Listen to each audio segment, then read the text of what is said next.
الحمد للہ رب العالمین والصلاة والسلام علی سید المرسلین خاتم الانبیاء ولا نبی بعدہ وعلی آلہ وصحبہ اجمعین۔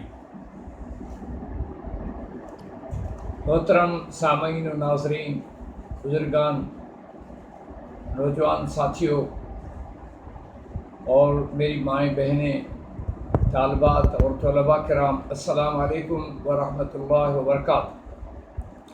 ہم یہ ویڈیو بناتے ہوئے ایک بات ذہن میں رکھتے ہیں کہ ہم اپنی قوم کی، اپنے بھائیوں کی، اپنے چھوٹے بڑوں کی تربیت کرنا چاہتے ہیں۔ عورت ہو یا مرد ہو، بچہ ہو یا جوان ہو، وہ سب کی تربیت کرنے چاہتے ہیں تاکہ آئندہ آنے والی زندگی میں ان کے لیے آسانیاں ہوں۔ میں حکیم محمد علی بلوچ، انقلابی دواخانہ گگر بن قاسم ٹاؤن کراچی سے آپ کا خادم، آپ کا معالج عرض کرتا۔ آج ہم بات کریں گے کہ بچوں میں گیسٹرو، اسہال اور پیچش اور الٹی کا مرض اور اس میں ہونے والی ہلاکتیں اور ان پر کسی قسم کا دھیان نہ ہونا اور ان بچوں کے ضائع ہونے کا بہت بڑا نقصان، اس پہ آج ہم بات کریں گے۔ اصل میں جیسے جیسے گرمی شروع ہوتی ہے تو تین چیزیں سامنے آتی ہیں۔ ایک انتہائی گرمی، پھر گرمی کا مداوع کرنے کے لیے انتہائی ٹھنڈی چیزوں کا استعمال، نمبر 3 گرمی میں ہونے والی برساتیں۔ یہ تین چیزیں اس مرض کو ہوا دیتی ہیں۔ گرمی کی وجہ سے بچے کے اعصابی نظام میں خلل واقع ہوتا ہے اور وہ بے چین ہو جاتا ہے۔ بے چینی کی حالت میں اس کو الٹی اور اسہال شروع ہو جاتے ہیں۔ ایک تو سبب یہ، دوسرا سبب یہ ہے کہ بچے چونکہ بہت پیارے ہوتے ہیں، ان پر کوئی قدغن نہیں ہوتی، تو مائیں بہنیں بھی اور ماں باپ بھی، بھائی بھی، سب لوگ چھوٹے بچے کو بڑے لاڈ سے رکھتے ہیں۔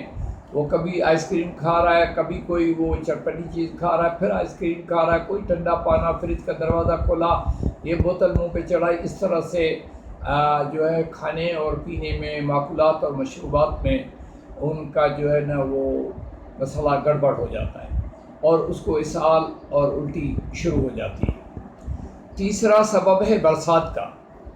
برسات میں کیا ہوتا ہے کہ ہم لوگ پاکستانی خصوصاً، دنیا کے لوگ بھی، میں پوری دنیا سے بات کر رہا ہوں، خصوصاً پاکستان میں ہم لوگ صفائی کا کوئی خاص خیال نہیں رکھتے اور کوڑے کے ڈھیر شہر ہوں یا بہراڑیاں ہوں، یا ہم نے اگر گوبر جمع کرنا ہے وہ بھی ہم گھر کے دروازے پہ جمع کرتے ہیں۔ اس طرح سے کیا ہوتا ہے کہ جب برسات پڑتی ہے اور کوڑے کرکٹ اور اس قسم کے گندا جو مواد جمع کیا جاتا ہے اس پہ، تو وہاں سے تعفن اٹھتا ہے اور تعفن ایک وبا کی شکل اختیار کر کے بچوں میں گیسٹرو یعنی اسہال اور الٹی اور پیچس وغیرہ کا سلسلہ شروع ہو جاتا ہے۔ اس طرح سے بچے، ایک ہمارے پاس ایک عجیب بات سی ہو گئی ہے کہ بچے کو الٹی آئی، اسہال ہوا، ہم نے فوراً اس کو اسپتال میں پہنچا دیا۔ انہوں نے اس کو ڈرپ لگا دی گلوکوز کی۔ بھائی کیا کر رہے ہو؟ بھائی اس کا پانی پورا کر رہے ہیں۔ ٹھیک ہے، پانی آپ پورا کر رہے ہیں، لیکن اس کی تحریک اعصابی ہو رہی ہے، اعصاب کی وجہ سے، اعصاب کی تحریک کی وجہ سے اس کو الٹی اور اسہال آ رہے ہیں۔ آپ اس کو اعصابی تحریک گلوکوز دے رہے ہیں تو وہ بڑھے گا نا۔ آپ کوشش کرو کہ اس کے جسم میں حرارت پیدا کرو، گرمی خشکی پیدا کرو، خشکی گرمی پیدا کرو، تاکہ وہ اسہال تو بند ہو، وہ الٹی تو بند ہو، پھر آپ اس کا پانی پورا کرو۔ یہ عقل کی دلیل ہے، اور اگر اس دلیل کو نہیں مانا جائے گا تو آپ حیران ہوں گے کہ لاکھوں بچے گرمیوں میں جو ہے نا یہ گیسٹرو کی وجہ سے، اسہال اور الٹی کی وجہ سے ہلاک ہو جاتے ہیں۔ قانون مفرد اعضاء ایک کامیاب طریقہ علاج ہے، دنیا میں اس کا مثال نہیں ہے، ایک عظیم ترین طریقہ علاج ہے۔ اللہ کا فضل ہے کہ قانون زیر مفرزہ کا حکمہ کامیابی سے پاکستان کے لوگوں کی اور دنیا بھر کے لوگوں کی خدمت کر رہے ہیں۔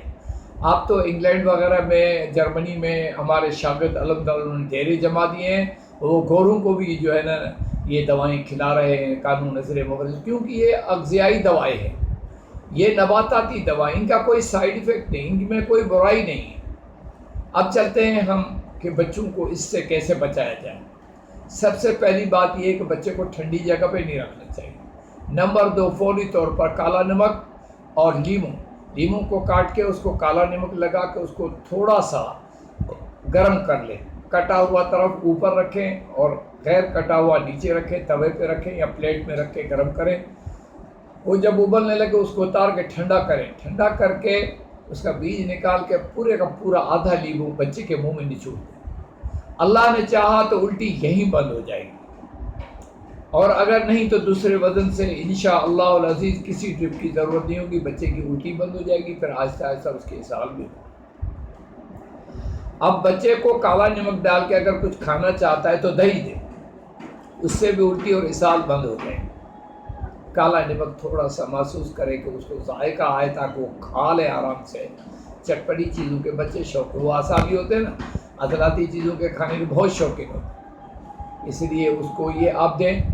اس کے بعد علاج میں کسی حکیم سے، کسی جو ہے نا وہ سمجھدار حکیم جو قانون زیر مفروضہ کا ماہر ہو، اس سے حب مقوی خاص، میں تو فارماکوپیا سے ہٹ کر بناتا ہوں، لوگ فارماکوپیا سے بناتے ہیں۔ رائی کے دانے کے برابر 1 سال سے 2 سال تک کے بچے کو رائی کے دانے کے برابر منہ میں ڈال کر قہوہ چائے کی 1-2 چمچ پلا دیں اس کو، اس کے اسہال اور الٹی بند ہو جائے۔ اور اگر بچہ جو ہے وہ 5 سال کا یا 10 سال کا ہے تو اس کو کالی مرچ کے برابر 1 حب دے دیں، الٹی اور اسہال اس کے فوراً بند ہو جائیں گے اور توانائی بھی اس کی بحال ہو جائے گی، اور اس کے جسم سے جو پانی نکل گیا وہ رکنا شروع ہو کر آہستہ آہستہ کھانے پینے سے جسم پانی لے کر بچے کی زندگی کو بچا لے گا۔ اللہ تبارک و تعالیٰ کے ہاتھ میں شفا ہے، لیکن عقل سے کام کرنا، کام کرنا، سمجھ سے کام کرنا، علم سے کام کرنا، یہ سنت محمد صلی اللہ علیہ وسلم ہے۔ اللہ کے نبی صلی اللہ علیہ وسلم نے فرمایا، جس شخص کو کسی مریض کے مرض کے بابت مکمل کامل علم نہیں ہے، اس کو نہیں چاہیے کہ وہ فوراً علاج کی طرف دوڑے، پہلے اپنے آپ کو سمجھائے کہ یہ مسئلہ کیا ہے، کیسے ہے، اس کو اس طرح علاج کرے۔ اگر اس کو کوئی غلط علاج سے نقصان ہوا تو حکیم اس کا ذمہ دار ہے۔ شفا من جانب اللہ ہے، اللہ کے سوا کوئی شفا دینے والا نہیں۔ انبیاء بھی یہ کہتے ہوئے گئے، وَإِذَا مَرِضْتُ فَهُوَ يَشْفِينِ، تو اللہ تبارک تعالیٰ ہی شفا دیتا ہے، کوئی نہیں دیتا۔ لیکن یہ حب مقوی خاص بچوں کی زندگی بچانے میں، اور نیبو کا پانی بچوں کی زندگی بچانے میں بہت بڑا کردار ادا کرتا ہے۔ اور اللہ تبارک تعالیٰ کے فضل سے آپ 20 سے 30 سال سے میں چیلنج کے طور پر الٹی اور اسہال میں یہ گولیاں استعمال کر رہا ہوں، اور اللہ تبارک تعالیٰ نے مجھے توفیق دی ہے، یہ سب کچھ اس کی طرف سے ہے۔ مجھے امید ہے کہ پاکستانی بھائی اور پوری دنیا میں مجھے سننے والے بھائی اپنے بچوں کی حفاظت میں ایک قدم آگے چلیں گے، اور عقل مندی سے یہ بچوں کی الٹی اسہال اس کو بند کرنے کی کوشش کریں۔ کبھی ان کو ڈرپ نہ لگوائیں، کبھی ان کو اینٹی بایوٹک نہ دیں، اس سے بچہ جو ہے نا برداشت نہیں کر سکتا، اور پھر وہ اعصابی تحریک کے اندر پورا پانی نکل جاتا ہے اس کا۔ جب پانی نکل گیا تو اس کی وفات ہو جاتی ہے، اس کو موت گلے لگ جاتی ہے۔ اس لیے انتہائی عقل مندی سے، موت اور زندگی اللہ کے ہاتھ میں ہے، لیکن ہم نے عقل مندی سے یہ کام کرنا ہے، عقل مندی سے آگے بڑھنا ہے، عقل مندی سے باتوں کو سمجھنا ہے۔ بچوں کو آپ ویسے بھی ان موسموں میں لیموں کی سکنجبی تھوڑی تھوڑی ضرور دیا کریں تاکہ الٹی اور اسہال اور اس متعفن ہوا سے بچ سکے، اور اپنے گھر کو صاف ستھرا رکھیں تاکہ برسات کا پانی آئے تو اس کے نکال کا سسٹم رکھیں تاکہ وہ فوراً پانی نکل جائے۔ آپ کے گھر کے سامنے اگر پانی کھڑا رہا اور تعفن اٹھا اور بچے اس میں نہانے شروع کر دیے تو فوری طور پر یہ بیماری جو ہے نا پھوٹ پڑے گی وبا کی شکل میں۔ سبب ایک ہی ہوتا ہے کہ تعفن جو ہے وہ حرارت سے بھی تعفن پیدا ہوتا ہے، اور پھر جو ہے نا گرمی سے ٹھنڈی چیزیں کے زیادہ استعمال سے بھی تعفن پھیلتا ہے جسم کے اندر۔ تحریک پہلے ہی بچے کی اعصابی ہوتی ہے، اللہ تبارک تعالیٰ نے اس کی پہلی خوراک دودھ رکھا ہے جو خود اعصابی ہے، اور اعصاب کا مطلب یہ ہے کہ ہمارا نیورولوجیکل پورا سسٹم جو ہے وہ اعصاب پہ چل رہا ہے۔ جب اس میں انتہائی سوزش آ جائے تو اس کو عضلات میں تبدیل کر دیں، اور کبھی کبھی اس کو حدود میں بھی تبدیل کر سکتے ہیں تاکہ حرارت پوری ہو جانے سے بھی یہ کام ہو جاتا ہے۔ لہذا حب مقوی خاص، لیموں کا پانی، سکنجبین، اور جو ہے نا اگر اس کو بھوک ہے تو اس کو زیادہ سے زیادہ آپ کالا نمک دہی میں ڈال کے اس میں تھوڑے سے بسکٹ ڈال کر کے اس کو نرم غذا دیں تاکہ اس کے اسہال بھی بند ہو جائے۔ اس طرح سے ہم اپنے بچوں کی حفاظت کر سکتے ہیں، اپنے ملک کے آنے والے مستقبل کی حفاظت کر سکتے ہیں۔ میں اللہ تبارک تعالیٰ سے دعا کرتا ہوں، اللہ تبارک و تعالیٰ تمام ہمارے آنے والے نسل کی حفاظت فرمائے، آپ کے ہمارے سب کے بچوں کی حفاظت فرمائے، آمین۔ وما علینا الا البلاغ المبین۔